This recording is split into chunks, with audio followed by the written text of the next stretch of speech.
எல்லாருக்கும் என் அன்பான வணக்கம். இன்றைக்கி நம்ம பார்க்க போகிறது 225வது வீடியோ.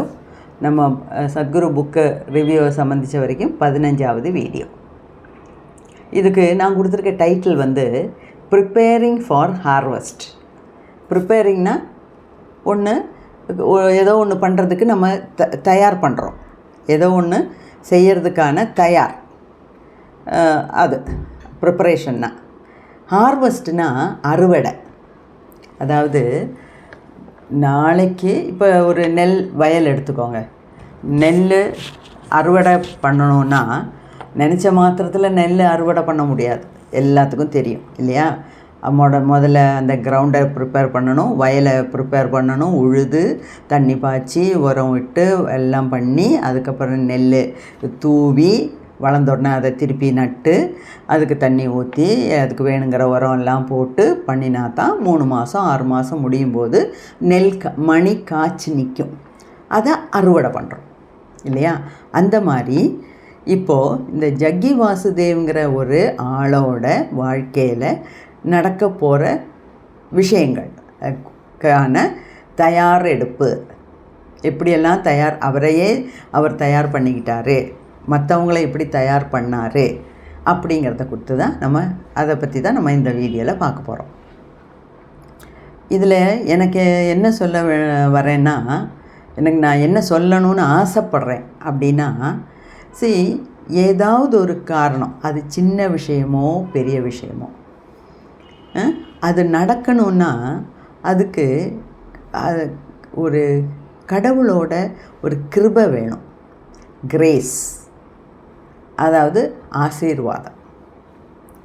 அதாவது இந்த சோல் பிளானிங்கில் எது நமக்கு நடக்கணும்னு விதிக்கப்பட்டிருக்கோ அதுதான் நடக்கும். அப்போ சோல் பிளானிங் பிரகாரம் நம்ம போனோம்னா டக்குன்னு நடக்கும். இப்போ இது கேட்டுட்ருக்க எல்லார் வாழ்க்கையிலையும் இந்த மாதிரி விஷயங்கள்லாம் நடந்திருக்கு, எனக்கு தெரியும். சில சமயம் இப்போ பேங்க்குக்கு போகிறோம், ஒரு புதுசாக ஒரு அக்கௌண்ட் ஆரம்பிக்கணும். அது நல்ல நேரமோ என்ன நேரமோ, சில சமயம் போகணுன்னு நினைக்கும் போதே, இப்போ பஸ்ஸில் தான் போகிறோன்னு வச்சுக்கோங்களேன், வீட்டை விட்டு வெளியே இறங்குறோம், டக்குன்னு பஸ்ஸு கிடைக்கும், டக்குன்னு அங்கே பேங்க்கு போவோம், மேனேஜரும் இருப்பார், அதை காமிச்சோம், ஃபோட்டோ கொடுத்தோம், 1000 ரூபா கட்டணும், டக்குன்னு நிமிஷமாக வேலை முடிஞ்சிடும். அதே சமயத்தில் வேறு ஒரு நாள் வேறு பணம் எடுக்க போகிறோம், போகும்போதே வீட்டில் தகராறு, போய் நின்னால் பஸ் ஸ்டாண்டில் அரை மணி நேரம் நின்னாலும் பஸ் வராது, கஷ்டப்பட்டு போனால் மேனேஜர் இருக்க மாட்டார், மேனேஜர் இருந்தாலும் ஏதோ அங்கே கோளாறு, பணம் எடுக்க முடியாது. இதெல்லாம் நம்ம எல்லார் வாழ்க்கையிலையும் நடக்கிற விஷயங்கள். அப்போ அதுக்கு இப்போ நம்ம நினைக்கும்போது அது நடந்தால் நம்ம யூனிவர்ஸோட நம்ம கனெக்டடாக இருக்கோம். அது நடக்கணும்னு இருக்குது, அதனால் அது நடக்குது. அதே சமயத்தில் நடக்கக்கூடாதுன்னு இருக்கிற விஷயங்கள் நமக்கு தெரியறதில்லை இல்லையா? முன்கூட்டியே எது நடக்கும் எது நடக்காதுன்னு. இப்போ நம்ம பலதும் நினைக்கிறோம். அப்போ சிலது நடக்குது, ஈஸியாக நடக்குது, சிலது எவ்வளோ கஷ்டப்பட்டாலும் நடக்கிறதில்ல, சிலது நம்ம ரொம்ப முக்கி திக்கி திணறி பண்ணும்போது ஒரு விதம் நடக்குது, ஆனால் அதுக்கு கூட ரொம்ப ஒரு பாசிட்டிவ் ஃபீல் இருக்காது.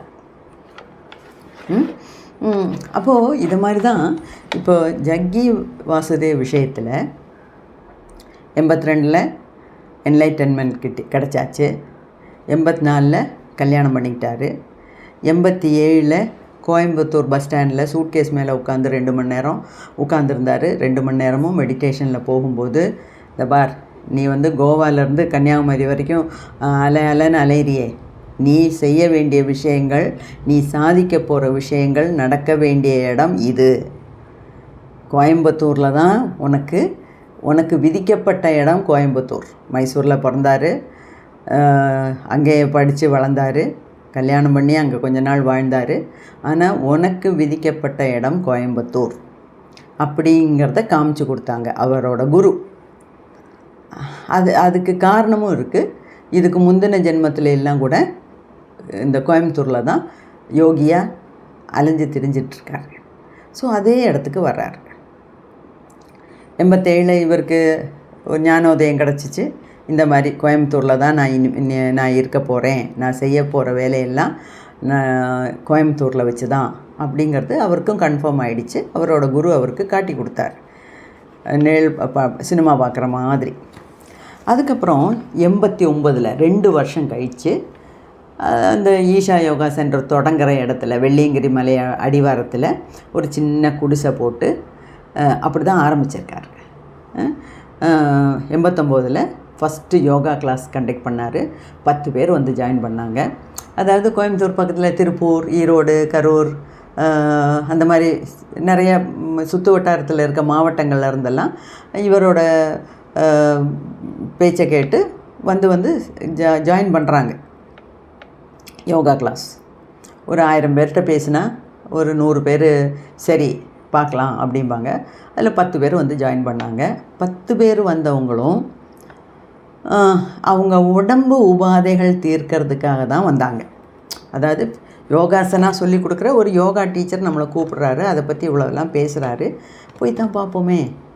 ஒரு ஆளுக்கு மைக்ரைன் ஒத்த தலைவலி, ஒரு ஆளுக்கு கால்வலி, ஒரு ஆளுக்கு முட்டு வலி, ஒரு ஆளுக்கு சைனசைட்டிஸ், அந்த மாதிரி எல்லாத்துக்கும் ப்ராப்ளங்கள் இருக்குது. அதாவது உடல் ரீதியான ப்ராப்ளங்களை மாற்றுறதுக்கு இந்த மாதிரி ஃபிசிக்கலாக யோகாசனா பண்ணால் பரவாயில்லையா, மாறும் போல் இருக்கே, இந்த ஆள் இப்படி சொல்கிறானே, கேட்டு தான் பார்ப்போமே, செஞ்சு தான் பார்ப்போமே, எப்படியாவது இந்த உபாதை நம்மளை விட்டு போனால் போருமேங்கிற விதத்தில் தான் அந்த 10 பேரும் வந்து ஜாயின் பண்ணுறாங்க. வந்து ஜாயின் பண்ணி யோகாசனாஸ், பிராணாயாமம், மெடிடேஷன், இது 3 தான் ஜக்கி வாசுதேவ் நிரந்தரமாக சொல்லி கொடுக்கறது. அதெல்லாம் சொல்லி கொடுத்துட்ருக்கார். அப்போது சொல்லி கொடுத்துருக்கேன். இதில் அப்போல்லாம் வந்து அவரை சத்குருன்னு யாருமே கூப்பிட்டதில்லை. அந்த குருஸ்தானத்துக்கு இன்னும் வரல.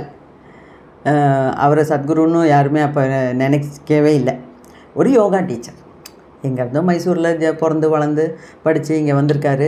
ஏதோ இங்கே வந்து ஒரு யோகா சொல்லி கொடுக்குற ஒரு டீச்சராக இருக்கார். சரி பார்க்கலாம் அப்படின்னு. அப்போ இந்த ஜீன்ஸு பேண்ட்டு டிஷர்ட்லாம் போட்டு தான் நடப்பார். இப்போ அந்த சத்குரு இல்லைன்னா குருங்கிற ஒரு ஃபிசிக்கல் அப்பியரன்ஸும் கிடையாது, பார்க்குறதுக்கும் அப்படி கிடையாது. அந்த லெவலுக்கு அவரை யாரும் உயர்த்தலை. அவர் எப்போவோ உயர்ந்த மனுஷன், மகான் தான். ஏன்னா 82லேயே அவருக்கு என்லைட்டன்மெண்ட் கிடச்சிருச்சு. அதுக்கு மேலே ஒரு மனுஷ பிறவிக்கு என்ன இருக்குது கிடைக்கிறதுக்கு, அதெல்லாம் கிடச்சிருச்சு. ஆனாலும் இப்போ நீங்கள் யோசிக்கலாம், சரி 82லேயே கிடச்சிருச்சு அவருக்கு, அப்புறம் ஏன் இந்த மாதிரி லோல் படணும், இந்த மாதிரி நம்மளை மாதிரி சாதாரண மனுஷனை மாதிரி ஏன் அவர் கஷ்டப்படணும்? ஒரு என்லைட்டன்மெண்ட் ஆன ஆளுக்கு நான் கோயம்புத்தூரில் தான் ஈஷா யோகா சென்டர் கட்ட போகிறேன் அப்படின்னு ஏன் அவருக்கு தெரியல அப்படின்னா, அதுக்கு பல காரணங்கள் உண்டு. சரி, அவர் மனுஷ ஜென்மம் எடுத்தது நம்மளை மாதிரியே கஷ்டப்பட்டு ஸ்டெப் பை ஸ்டெப்பாக முன்னுக்கு வரணுங்கிறது தான். ஓகே, அவர் வந்து மெடிடேஷனில் டீப்பில் இருந்தார்னா இதெல்லாம் அவருக்கு தெரிஞ்சிருக்கும். ஆனால் இந்த கர்மா கழியணும்னு இருந்தால் கஷ்டப்பட்டு தான் ஆகணும். டக்குன்னு எல்லாமே ஒரு சுப்பிரபாதத்தில் இல்லைன்னா டக்குன்னு எல்லாமே ஒரு கனவில் தோன்றி மறையக்கூடிய விஷயங்கள் அல்ல. ஓகேயா? ஸோ அவரும் இப்படி கொஞ்சம் அவரோட சப்போர்ட் பண்ணுற மெடிடேட்டர்ஸ் ஆளுங்களோட தான் பைக் எடுத்துகிட்டு கோவாலேருந்து கன்னியாகுமரி வரைக்கும் அத்தனை தடவை அப் அண்ட் டவுன் நடந்திருக்காரு. வெள்ளியங்கிரி மலைக்கு அடியில் தான் எங்கேயோ இருக்குது நமக்கு வேணுங்கிற இடம், ஆனால் அது எங்கேன்னு தெரியலையே அப்படின்னு சொல்லி நிறைய அலைஞ்சு திரிஞ்சு 87 டிசைட் பண்ணி 89 ஒரு சின்ன குடிசை போட்டு அங்கே யோகாசனா கிளாஸ் ஆரம்பிச்சிருக்காரு. 1990 தான் அவருக்கு ஒரு குழந்தை பொன் குழந்தை பிறக்குது.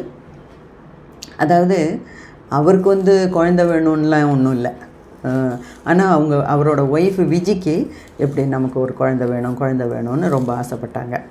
அப்போ சத்குரு நினச்சாரு, சரி நானும் 42 வயசில் போகிறேன், அதுக்கப்புறம் அவளுக்கு ஒரு துணையாக இருக்கட்டுமே அப்படிங்கிற ஒரு விதத்தில் தான் அவர் அதுக்கு ஒத்துக்கிட்டார்.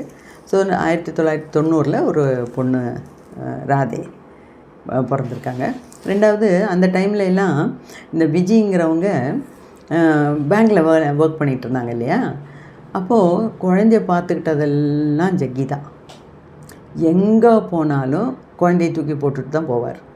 அது பைக்கில் போனாலும் சரி, காரில் போனாலும் சரி, எங்கே போனாலும் குழந்தைய கூட்டிகிட்டே போயிடுவார். ஏன்னா அம்மாவுக்கு வேலை இருக்குது, அம்மா வேலைக்கு போகிறாங்க அப்படிங்கிற மாதிரி. அவர் சொல்லியிருக்கார் நிறைய இடத்துல, என்னோடய மெடிடேட்டர்ஸ் வீட்டில் தான் என் பொண்ணு வளர்ந்ததே. அவங்க எல்லாருமா சேர்ந்து தான் என் பொண்ணை வளர்த்து விட்டாங்க, பார்த்துக்கிட்டாங்க, வளர்த்து விட்டாங்க அப்படின்னு சொல்லியிருக்கார். அப்படி இந்த மாதிரி யோகா கிளாஸ் எல்லாம் நடத்திட்டுருக்காரு. எல்லாத்துக்கிட்டையும் நல்லா பேசுகிறாரு. அதாவது அவரோட பேச்சில் தான் எல்லோரும் விழுறாங்க. அந்த மாதிரி நயமாக பேசுகிறாரு. நல்ல மற்றவங்களோட பரிவர்த்தனை பண்ணுறது நல்லா இருக்குது. அதில் பேர் கேட்டு கேட்டு நிறைய பேர் வந்து ஜாயின் பண்ணுறாங்க அந்த யோகா கிளாஸில். அதில் இந்திரான்னு ஒரு லேடி, அவங்க சத்குருவோட யோகா கிளாஸில் ஜாயின் பண்ணி யோகா கற்றுக்கிட்டாங்க. கடைசியில் அவங்க ஈஷா யோகா சென்டரில் யோகினியாக மாறினாங்க, சன்னியாசினியாக மாறினாங்க. அப்போ அவங்களுக்கு கொடுத்த பேர் வந்து மா கற்பூரி. இந்திராங்கிறது அவங்க அம்மா அப்பா போட்ட பேர். நீங்கள் வந்து சந்நியாசம் எடுக்கும்போது தலையை மழிக்கணும், காவி உடை தரிக்கணும். அது மட்டும் இல்லை, உங்கள் பேரை மாற்றணும். உங்கள் குரு வந்து உங்களுக்கு ஒரு பேர் கொடுப்பாங்க. அந்த மாதிரி இந்திராங்கிற பேரை மாற்றி மா கற்பூரி அப்படின்னு பேர் வச்சுக்கிட்டாங்க. அவங்களா வைக்கிறது இல்லை, குரு கொடுக்குற பேர். அதுக்கப்புறம் சோமுன்னு ஒருத்தர் வந்து சேர்ந்தார் முதல்லையே. அவர் யோகா சென்டரில் ஜாயின் பண்ணி சன்னியாசியாக மாறினார். அவருக்கு கொடுக்கப்பட்ட பேர் வந்து சுவாமி குரு பிக்ஷா அப்படின்னு. ஏன்னா அம்மா அப்பா போட்ட பேர் வந்து நம்மளால் கண்டினியூஸாக வச்சுக்க முடியாது. சன்னியாசிங்கும்போது நம்மளோட லைஃபே மாறுது. அப்போ சொந்த பேரில் கூட நம்ம யூஸ் பண்ண முடியாது. ஓகே, அந்த மாதிரி. அப்போது இந்த மாதிரி யோகா சொல்லி கொடுக்கும்போது சிலவங்கள்லாம் அந்த ஜக்கி வாசுதேவோட வாழ்க்கையில் நுழையிறாங்க. இந்திரா ஒன்று, இந்த சோமு ஒன்று. இந்த சோமு என்ன பண்ணுறாருன்னா, அவருக்கு வந்து திருவண்ணாமலையில் யோகி ராம் சூரத்குமார்னு ஒருத்தர் இருக்கார். அவர் இப்போ இல்லை, ஆனால் திருவண்ணாமலை போனீங்கன்னா அந்த நம்ம ரமண மகர்ஷி ஆசிரமம் இருக்கு இல்லையா, அதுலேருந்து பக்கத்தில் இந்த ராம் சூரத்குமாருக்கும் ஆசிரமம் இருக்குது. அவர் பெரிய ஒரு மகான். நான் அங்கே ஆசிரமத்துக்கெலாம் போயிருக்கேன். அப்போது இந்த சோமுவை சம்மந்தித்த வரைக்கும் இந்த ராம் சூரத்குமார் தான் குரு அப்படின்னு நினச்சிக்கிட்டு இருக்கார். அப்போது இப்போ சத்குருவோட இந்த ஜக்கி வாசுதேவோட நிறைய க்ளோஸாக யோகாலாம் கற்றுக்கிட்டு மெடிடேஷன்லாம் பண்ணிக்கிட்டு அவருக்கு அசிஸ்டண்ட்டாலாம் இருக்கும்போது இந்த ஜக்கி வாசுதேவை பற்றி நிறைய தெரிய வருது. நிறைய அவரோட கெப்பாசிட்டி பற்றி நிறைய தெரிய வருது. அவர் ஆளுங்கள்ட்டெல்லாம் எப்படி பேசுகிறாரு, எவ்வளோ மரியாதையாக பேசுகிறாரு, எவ்வளோ அவங்கள பேசியே அட்ராக்ட் பண்ணுறாரு, மெடிடேஷன் எப்படி சொல்லி கொடுக்குறாரு, எல்லாம் இந்த சோமு பார்த்து கற்றுக்கிட்டாரு. அப்போது இவருக்கு இப்போ என்னென்னா, சோமுக்கு ஒரு டவுட்டு. யோகி ராம் சூரத்குமார் தான் என்னோடய குருன்னு நினச்சிக்கிட்டு இருந்தேன். ஆனால் இப்போ வந்து இந்த ஜக்கி வாசுதேவே என்னோடய லைஃப்பில் ரொம்ப இன்வால்வ் ஆகிறாரு. எனக்கு அவரையும் குருவாக இருக்கணும், ஏற்றுக்கணும்னு ஆசையாக இருக்குது. என்ன பண்ணலாம்? ஒரு ஆளுக்கு ஒரு குரு தானே, 2 குரு எப்படி இருக்க முடியும்?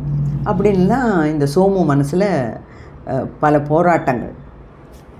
அப்போது ஒரு நாள் சோமு வந்து அவரோட சொந்த ஊரான காரைக்குடிக்கு போகிறார். அப்போ ஜக்கிகிட்ட சொல்லிட்டு போகிறாரு. அப்போ போகும்போது ஜக்கி சொல்கிறாராம், நீ காரைக்குடிக்கு தானே போகிற, அங்கே 2 பேர் என்னை பற்றி விசாரிப்பாங்க, நானும் அவங்கள ரொம்ப விசாரித்தேன்னு சொல்லு அப்படின்னு சொல்லி அனுப்புகிறாரு. அதே மாதிரி இந்த சோமு வீட்டுக்கு போகிறாரு. போனோன்னு சொந்த ஊருக்கு போகிறாரு. போனோன்னு 2 பேர், இவருக்கு முன்ன பின்ன தெரியாதவங்க 2 பேர் வந்து கேட்குறாங்க, சத்குருவை பற்றி விசாரிக்கிறாங்க. அப்போது சோமுவுக்கு தூக்கி வாரி போட்டுருச்சு. அப்போது ஃப்யூச்சரில் என்ன நடக்க போகிறதுங்கிறது இந்த ஜக்கி வாசுதேவுக்கு முன்னாடியே தெரிஞ்சிருக்கு. அதனால தானே சொன்னார், அதே மாதிரி நடந்திருக்கு. அப்போ இவருக்கு சோமுவுக்கு ஃப்ளாட் ஆகிட்டார்னா இனிமேல் சத்குரு தான், இந்த ஜக்கி வாசுதேவ் தான் என்னோடய குரு அப்படின்னு தீர்மானம் பண்ணிட்டார். அதே மாதிரி இப்போ இந்திரா, சோமு, அடுத்தது பாரதின்னு ஒரு லேடி. அதாவது பாரதிங்கிறவங்க விசாகப்பட்டினத்துலேருந்து கல்யாணத்துக்கு அப்புறம் கோயம்புத்தூர் வந்து செட்டில் ஆகுறாங்க. அவங்களுக்கு 2 பசங்க, ஹஸ்பண்டுக்கு வேலை உண்டு. அப்போது பாரதியோட ஒரு நாத்தனார், பாரதியோட ஹஸ்பண்டு ஊர் கோயம்புத்தூர். அப்போ ஹஸ்பண்டோட சிஸ்டர்ஸ் எல்லாம் அங்கே தானே இருந்திருக்காங்க. ஸோ கோயம்புத்தூரில் வந்து செட்டில் ஆனதுக்கப்புறம் பாரதியோட நாத்தனார் ஒருத்தவங்க வந்து இந்த ஜக்கி வாசுதேவை பற்றி சொல்கிறாங்க. அதாவது ஒரு யோகா டீச்சர், நீ வா, அவர் நல்லா பேசுகிறாரு, நல்லா சொல்லி கொடுக்குறாரு, மெடிடேஷன்லாம் செய்ய வைக்கிறாரு, எனக்கு ரொம்ப பிடிச்சிருக்கு அவரை, நீங்கள் வாங்க அப்படின்னு கூப்பிட்ருக்காங்க. பாரதிக்கு வந்து எப்போவுமே ஒரு குணம் வந்து யாருக்கிட்டையும் அப்படி போய் கேட்ட உடனே அப்படியே போகிறது, காலில் விழறது, ரொம்ப மதித்து அவங்கள நம்புறது, அதெல்லாம் செய்கிற டைப் இல்லை. எப்போவுமே ஒரு டிஸ்டன்ஸ் விட்டு தான் பழகிறாங்க. அப்போ பாரதி என்ன சொல்லியிருக்காங்க, நாத்தனார்கிட்ட, உங்களுக்காக நான் வரேன், அந்த ஆளோட ஒரே ஒரு இன்ட்ரோடக்டரி ஸ்பீச் மட்டும்தான் கேட்பேன், அதுக்கப்புறம் என்னால் இங்கெல்லாம் அப்படியெல்லாம் உட்கார முடியாது, உங்களை மாதிரியெல்லாம் என்னால் இருக்க முடியாது, நீங்கள் கூப்பிட்றீங்களேன்னு நான் வரேன், ஒரே ஒரு தடவை தான் நான் வருவேன் அப்படின்னு சொல்லிட்டு வர்றாங்க. ஹாலில் நுழையிறாங்க. ஃபஸ்ட்டு ஸ்பீச் கேட்குறாங்க. அப்போ பாரதிக்கு கொஞ்சம் பிடிச்சிருக்குன்னா இம்ப்ரெஸ் ஆகிட்டாங்க. ஆனாலும் வெளியே ரொம்ப காட்டிக்கல, ஒரு டிஸ்டன்ஸு போட்டுக்கிட்டு இருக்காங்க. அப்புறம் இந்த பாரதியோட நாத்தனார்லாம் கோயம்புத்தூரில் இருக்கனால எப்பப்போ இந்த ஜக்கி வாசுதேவ் கோயம்புத்தூரில் இருக்காரோ அப்போல்லாம் இவங்க வீட்டுக்கு சாப்பிட கூப்பிடுவாங்க. அப்படி பாரதிக்கும் அடிக்கடி அந்த ஜக்கி வாசுதேவோட பார்க்குறதுக்கு பழகிறதுக்கு சான்ஸ் கிடைக்கிது. ஆனால் அவங்க வந்து மனசளவில் ஒட்டாமல் இருக்காங்க. ஏன்னா அவங்க மனசில் சொல்லிக்கிட்டே இருக்குது, இந்த ஆள் எல்லாமெல்லாம் செய்கிறாரு, சொல்கிறாரு, யோகாலாம் சொல்லி கொடுக்குறாரு, அதெல்லாம் கரெக்டு, அதுக்குன்னு ஒரேடியாக போய் விழுந்து வைக்க வேண்டாம் அப்படிங்கிற ஒரு வார்னிங் அவங்க மனசில் தோணிக்கிட்டே இருக்குது. சார்ன்னு தான் கூப்பிடுவார். அவ்வளோ ஃபேமிலி லெவலில் வந்து பேசி சாப்பிட்டெல்லாம் இருந்தால் கூட சார் அப்படிங்கிற ஒரு டிஸ்டன்ஸில் தான் இருப்பார். ஒரு தடவை இப்படி நாத்தனார் வீட்டுக்கு கூப்பிட்டு பேசிகிட்டு இருக்கும்போது பாரதி உடம்பில் ஒரு நடுக்கம், ஒரு எனர்ஜி லெவலில் ஒரு வித்தியாசம் தெரியுது. அவங்களுக்கு நல்லா புரியுது, இது இந்த ஜக்கி வாசுதேவ் பண்ணுற வேலை தான் அப்படின்னு தெரியுது. இவங்களுக்கே உடம்பு ஒரு மாதிரி இந்த மாதிரி இப்போ போட்டு குலுக்கிற மாதிரி இல்லை, எனர்ஜி லெவலில் வித்தியாசம் தெரியுது. சில சமயம் நம்ம வந்து ரொம்ப டயர்டாக இருந்தோம்னா எந்திரிக்க கூட முடியல, கண்ணே திறக்க முடியல அப்படின்னு தூங்குவோம் இல்லையா, அந்த மாதிரி இவங்களுக்கு பயங்கரமான எனர்ஜி உடம்பில், அது இப்படி உடம்பு அப்படியே அதிருது. அது வெளியே யாரும் பார்த்துடக்கூடாதுன்னு சொல்லி அந்த இடத்துலேருந்து அவங்க அந்த ரூமில் விட்டு வெளியே போகிறாங்க. வெளியே போனதுக்கப்புறம் கூட, அதாவது முன்னே வந்து சத்குருவோடு உட்காந்து பேசிகிட்டு இருக்கும்போது இது நடக்குது, மற்றவங்களாம் யாரும் பார்த்துடக்கூடாதுன்னு சொல்லி இவங்க மெதுவாக அந்த ரூமை விட்டு வெளியே போகிறாங்க. வெளியே போய் உட்காந்துருக்கும்போது கூட அந்த அதிர்வு அப்படியே இருக்குது. அது இந்த ஜக்கி வாசுதேவ் பண்ணுற வேலை அப்படிங்கிறது புரிஞ்சு போச்சு. ஆனால் ஒரு கெட்ட நோக்கத்துக்காக பண்ணலை அப்படிங்கிறது பாரதிக்கு புரியுது. ஆனால் என்னவோ இருக்குது, என்னவோலாம் நடக்குது, கொஞ்சம் கொஞ்சமாக நானும் அவர் பேச்சில் விழறேன், புரியுது. ஆனாலும் கொஞ்சம் டிஸ்டன்ஸ் விட்டு தான் இருக்கணும், வேண்டாம் வேண்டாம் வேண்டாம் அப்படின்னு அவங்க மனசு சொல்லுது. ஒரு தடவை பாரதி கிட்ட பேசும்போது ஜக்கி வாசுதேவ் சொல்லியிருக்காரு, ஒரு நாளையில் கொஞ்சம் டைம் நான் உங்கூட இருப்பேன் அப்படின்னு. அப்போ உங்கூட இருப்பேன்னா ஃபிசிக்கலாக பக்கத்தில் வந்து உட்காரணுங்கிறது இல்லை, அந்த அர்த்தத்துலலாம் இல்லை. அவர் ஒரு மகான். இப்போ அவர் என்ன சொல்லியிருக்காருன்னா, எனர்ஜி லெவலில் நான் உன்னோட கனெக்டடாக இருப்பேன்னு சொல்லியிருக்காங்க. பாரதியும் அதை கரெக்டான அர்த்தத்தில் தான் புரிஞ்சுருக்காங்க. கெட்ட விதமாக யாரும் ஒன்றும் நினைக்கல. ஓகே, அவராக வந்து சொல்கிறாரு, வேண்டாம் வேண்டாம் இதுக்கெல்லாம் நான் இல்லை அப்படின்னு சொல்கிற அளவுக்கு பாரதிக்கு தோணலை. ஏன்னா அவங்களும் அதை அக்செப்ட் பண்ணுற மாதிரி தான் இருக்குது.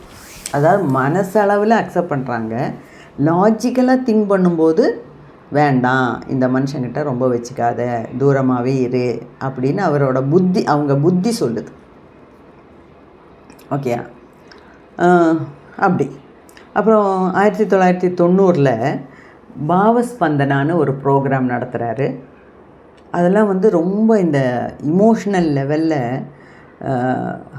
நம்மளை பாதிக்கக்கூடிய ஒரு விஷயம். பாதிக்கக்கூடிய அது வேறு ஒரு லெவல். அது வந்து லேடிஸ்க்கு தனியாக நடத்துவார், ஜென்ஸுக்கு தனியாக நடத்துவார். 1990 ஃபஸ்ட்டு ப்ரோக்ராம் நடத்தியிருக்காரு. அது நான் வந்து 2018 என்னமோ இதே ப்ரோக்ராம் நான் அட்டென்ட் பண்ணியிருக்கேன் ஈஷா யோகா சென்டரில். அது ஸ்டெப் பை ஸ்டெப்பு எல்லாமே சத்குரு தான் டிசைன் பண்ணியிருக்கார். அவரால் தான் பண்ண முடியும். ஏன்னா அவருக்கு தான் அந்த ஒரு ஐடியா, அவரோட ஐடியா அது. நானும் அட்டென்ட் பண்ணியிருக்கேன். ரொம்ப நல்ல ப்ரோக்ராம். அதில் இந்திரா அட்டென்ட் பண்ணாங்க. அதுக்கு அடுத்த இந்திரா அட்டென்ட் பண்ணும்போது டெத் மெடிடேஷன்னு ஒன்று சொல்லி கொடுத்துருக்காரு. அந்த டெத் மெடிடேஷன் பண்ணிகிட்டு இருக்கும்போது இந்திராவுக்கு அவுட் ஆஃப் பாடி எக்ஸ்பீரியன்ஸ் கிடச்சிருக்கு. அவுட் ஆஃப் பாடி எக்ஸ்பீரியன்ஸ்னால் என்ன? நம்ம பாடி டெட் பாடியாட்டம் இங்கே கிடக்கும், நம்ம உயிர் பாடியை விட்டு வெளியே போய் மேலே நின்றுட்டு நம்ம பாடியை பார்க்க முடியும். அதுதான் அவுட் ஆஃப் பாடி எக்ஸ்பீரியன்ஸ். அதை பற்றிலாம் நம்ம நிறைய பார்க்க இருக்கோம். இன்னும் இப்போ நிறைய புஸ்தகத்தில் படிச்சிருக்கேன். அந்த புஸ்தகத்தில் இருந்தெல்லாம் உங்களுக்கு ரிவ்யூ சொல்லுவேன். ஓகேயா? அப்போது இந்திராவுக்கு அவுட் ஆஃப் பாடி எக்ஸ்பீரியன்ஸு கிடச்சிருச்சு. அதுக்கு அடுத்த வருஷம் பாரதி இந்த பாவஸ்பந்தனை அட்டென்ட் பண்ணாங்க. அவங்களுக்கும் அவுட் ஆஃப் பாடி எக்ஸ்பீரியன்ஸ் கிடைக்கிது. ஆனால் நான் பாவஸ்பந்தனை பண்ணும்போது எனக்கு அவுட் ஆஃப் பாடி எக்ஸ்பீரியன்ஸ் எல்லாம் கிடைக்கல. பட் ஆன் தி ஹோல் நல்ல ஒரு எனர்ஜெட்டிக் ப்ரோக்ராமாக இருந்தது. அப்போது ஒரு தடவை ஜக்கி அவரோட கழுத்தில் இருந்த சாலிகிராம் மாலையை கழட்டி பாரதி கையில் கொடுத்துருக்காரு. பாரதி கையில் வாங்கினோடனே அந்த மாலையில் இருந்த சாலிகிராம் எல்லாம் தனித்தனியாக இலகி வந்து பாம்பு மாதிரி நெளிஞ்சு பல இடங்களில் ஓடிடுச்சான். அப்போ இதெல்லாம் என்னென்னா, இப்போது என்ன ஜக்கி வாசுதேவ் ஒரு மந்திரவாதி, பொம்பளைங்களை பிடிச்சிட்டு போகிறதுக்காக வந்திருக்கான், அந்த மாதிரி எல்லாமே கிடையாது. ஓகேயா? அதாவது ஜக்கிக்கு அவர்கிட்ட இருக்க பவரை ஓரளவுக்கு மற்றவங்களுக்கு காமிக்கணும். மற்றவங்களுக்கு காமிக்கணுன்னா வீடியோ போட்டு சோஷியல் மீடியாவில் காமிக்கணும், அந்த மாதிரி இல்லை. இதுக்கெல்லாம் ஒரு பின்னாடி ஒரு உத்தேசம் இருக்குது, ஒரு காரணம் இருக்குது. அது நமக்கு பின்னாடி தெரிய வரும். அதனால் இப்போ எல்லாத்துக்கிட்டையும் கழுத்தில் இருக்க மாலையெல்லாம் கழட்டி கொடுத்துட்டா இருந்தார், எல்லாருக்கும் உடம்புல எனர்ஜிகிட்ட விளையாடிக்கிட்டா இருந்தார்? இல்லை, அதுக்கெல்லாம் அர்த்தம் உண்டு. அதனால தான் நான் மெனக்கெட்டு இந்த வீடியோலாம் எடுத்து உங்களுக்கு சொல்கிறேன். ஓகே, எனக்கு அது நல்ல போல் புரிஞ்சிருக்கிறதுனால தான் நான் உங்கள்கிட்ட பேசிகிட்டு இருக்கேன் இதை பற்றியெல்லாம். இல்லாட்டினா எல்லாத்தையும் இந்த புக்கெல்லாம் ரிவ்யூ பண்ண வேண்டிய அவசியம் இல்லை அதுன்னு கூட உங்களில் சிலவங்க நினைக்கலாம். பட் இதில் இருக்கிறதெல்லாம் ரொம்ப முக்கியமான ஹெவியான விஷயங்கள், அசாதாரணமான விஷயங்கள். அதனால தான் நான் சொல்கிறேன். ஓகே, ஸோ அது மாதிரி அப்புறம் 1991 சம்யமாங்கிற ஒரு ப்ரோக்ராம் நடத்தினார் ஃபஸ்ட் டைம். அந்த ப்ரோக்ராமும் நான் அட்டென்ட் பண்ணியிருக்கேன். 2020 நான் அட்டன் பண்ணேன். எனக்கு டேட்டு கூட ஞாபகம் இருக்குது. March 1 8 வரைக்கும். ஏன்னா 8 நாள் ப்ரோக்ராம், கம்ப்ளீட் சைலன்ஸ் ப்ரோக்ராம்.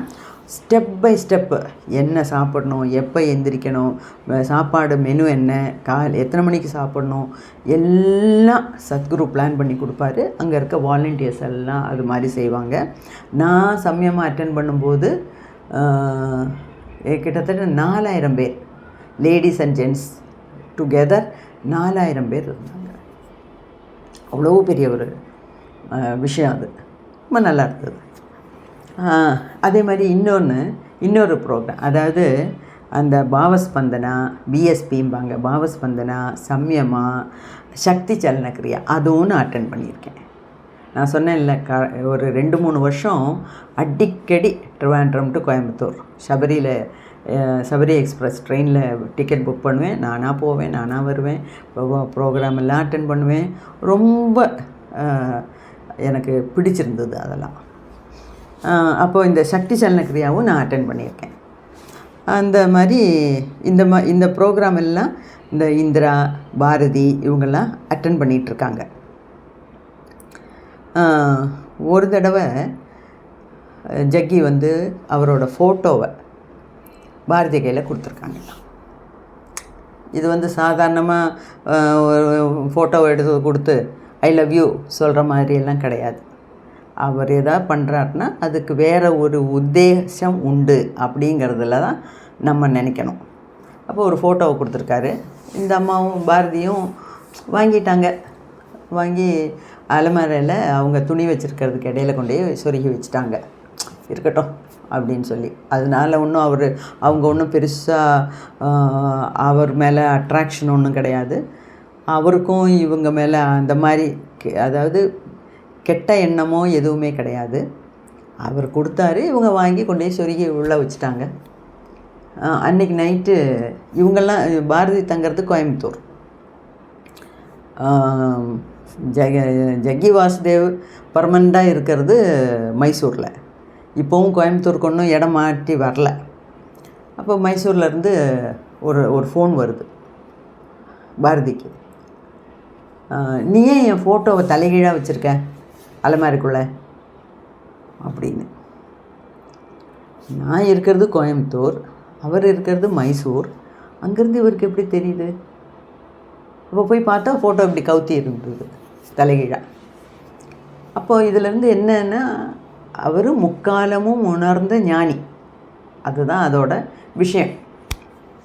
இன்னொரு தடவை கோயம்புத்தூரில் பாரதி தங்குற அவங்களோட வீட்டில் அன்றைக்கி மிட்நைட்டு பாரதிக்கும் பாரதியோட ஹஸ்பண்டுக்கும் பெரிய ஒரு வாக்குவாதம், பெரிய ஒரு சண்டை. ஹஸ்பண்ட் அண்ட் ஒய்ஃபுக்குள்ளே சண்டை நைட்டு 12 மணிக்கு. அப்போது ஜக்கிட்டேருந்து ஃபோன் வருது, மைசூர்லேருந்து பாரதிக்கு ஃபோன் வருது. நீ ஏன் இப்போ இப்படி இந்த மாதிரி ஆர்கியூ பண்ணிவிட்டு சண்டை போட்டுக்கிட்டே இருக்க, shut up and go to bed அப்படின்னு சொல்லிட்டு வச்சிட்டார். அப்போ பாரதிக்கு புரிஞ்சு போச்சு. அதாவது எவ்வளோ தொலைவில் இருந்தாலும் அவருக்கு நம்மளை வாட்ச் பண்ண முடியுது அப்படிங்கிறது நல்லா புரிஞ்சு போச்சு. அப்புறம் சரின்னு அவங்க உடனே ராங் கால் அப்படின்னு சொல்லிட்டு அதோட படுத்து தூங்கிட்டாங்க. இப்போ இந்த மாதிரியெல்லாம் அதாவது எனர்ஜி லெவலில் பரிவர்த்தனைகள் நடக்குது. இதெல்லாம் ஏன் இப்படி நடக்குதுங்கிறதோட அர்த்தம் நமக்கு போக போக தெரியும். ஓகே, ஸோ அது வரைக்கும் நம்ம காத்திருப்போம். மற்ற விஷயங்கள்லாம் அடுத்த வீடியோவில் பார்க்கலாம். எல்லோரும் நல்லா இருக்கணும். நற்பவி நற்பவி நற்பவி.